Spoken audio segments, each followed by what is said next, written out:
بسم اللہ الرحمن الرحیم۔ السلام علیکم ورحمۃ اللہ وبرکاتہ۔ باطنی گناہوں میں سے ایک باطنی گناہ ریاکاری ہے۔ ریاکاری کا معنی ہوتا ہے دکھاوا۔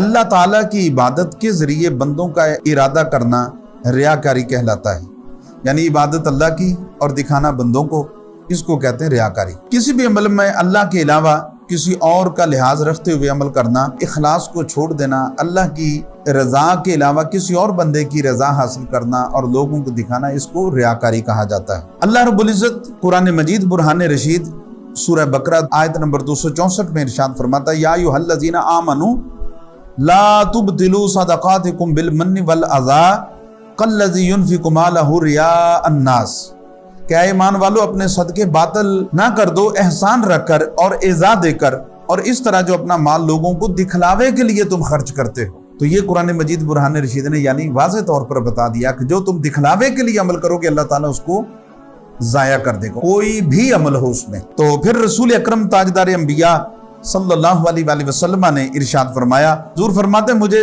سب سے زیادہ شرک اصغر کا ڈر ہے، یعنی ریا دکھلاوا، یہ شرک اصغر سے رسول اکرم صلی اللہ علیہ وسلم نے اس کو تشبیہ دی کہ مجھے اس کا ڈر ہے کہ تم شرک میں مبتلا نہیں ہو جاؤ گے، شرک اکبر میں، یعنی اللہ کے علاوہ کسی اور کی عبادت کرو گے، یہ مجھے ڈر نہیں اپنی امت سے۔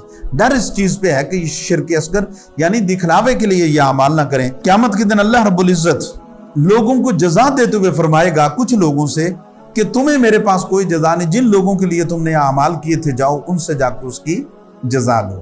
تو لہٰذا ریاکاری اتنی مہلک مرض ہے، اتنا بندے کی نمازیں، روزے، عبادات، حج، صدقہ و خیرات سب ضائع ہو جاتا ہے۔ تو لہٰذا اسے اپنے آپ کو محفوظ رکھیں، اللہ کی رضا حاصل کریں، اور اس مہلک باطنی گناہ سے، اس قلبی بیماری سے، ریاکاری سے اپنے آپ کو محفوظ رکھیں۔ اللہ تعالیٰ میری اور آپ سب کی حفاظت فرمائے۔ شکریہ، والسلام علیکم ورحمۃ اللہ وبرکاتہ۔